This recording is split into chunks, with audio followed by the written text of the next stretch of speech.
an example of our shortcut method for factoring. You can only use the shortcut method if you have a leading coefficient of 1. That is, for our x squared term here, you do not see a number here.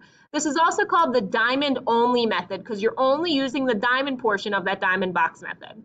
The shortcut is that you're looking for two numbers that multiply to your last term and add to your middle term. So in this case, we're looking for two numbers that multiply to negative 15 and add to negative 2. Those numbers are negative 5 and 3. Negative 5 times 3 is negative 15. Negative 5 plus 3 is negative 2. And we place them in the factors like this. Our factors of x squared, we break up an x and an x. And then we place our negative 5 and 3 into either set of parentheses. And again, you can double check your work by FOILing it out. X times x is x squared.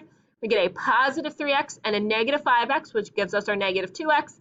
And negative 5 times 3 gives us our negative 15. Again, this only works if you have a leading coefficient of 1.